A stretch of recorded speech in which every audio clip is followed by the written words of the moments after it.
true masculine imperative is to find a battle worth fighting for. I'm telling the truth. I'm saying things to a 17-year-old boy and he's going, he makes sense. If you don't know who Andrew Tate is, there's a very good chance a young man or boy in your life does. A guy will come to me and go, how do I get a girl? I'm like, bro, you're a loser. Yeah, but I know, but how do I get a girl? Well, you're a f***ing loser. All of my friends in social group know who he is. Everyone I work with know who he is. Everyone pretty much would know who he is. Is he pretty popular? Yeah, definitely.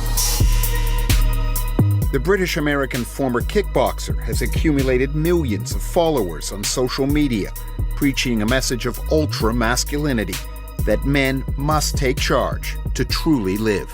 There are men out there who are afraid to tell their own woman, leave me alone, I'm busy. Tate and his brother now face legal challenges on two fronts. In Romania, they're charged with human trafficking and planning to sexually exploit women. And last month, the court approved their eventual extradition to the UK to face charges of sexual aggression. Tate and his money-making subscription channels have been pulled off YouTube and other platforms, with TikTok citing his hateful ideology. Go down together. Researchers from Monash University interviewed women teachers about the impact of Andrew Tate in Australian classrooms. The sample size was limited, 30 teachers, but the experiences were strikingly similar. We're talking teachers from rural towns in, regional Australia to metropolitan schools, elite private schools in Melbourne, for example. What they were telling us is that Andrew Tate was showing up in their classroom in a range of ways, which was indicating to us that this figure was having a significant influence on how boys were, thinking about the way that they have relationships with women and girls. Andrew Tate has nearly 9 million followers on X, formerly Twitter.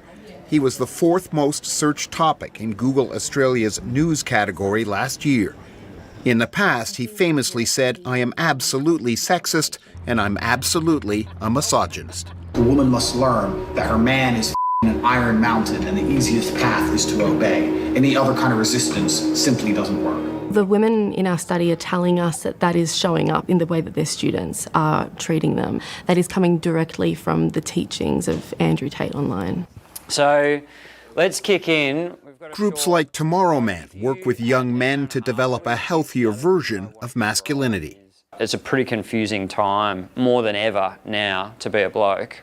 Young men in Australia and older men in Australia are confused about what it means to be a man. What should I be? Should I be that old school stereotype? When should I be that? Or should I be this new age guy that's able to express his emotions and talk about his emotions? And it's in that search for what it means to be a man, Harkin believes, that Andrew Tate finds his audience. In that complexity where people are confused, there's ambiguity, the role of man in society is changing. You've got ripe pickings for someone like Tate to come in and say, here's my lightning rod, come to me, I've got the answers.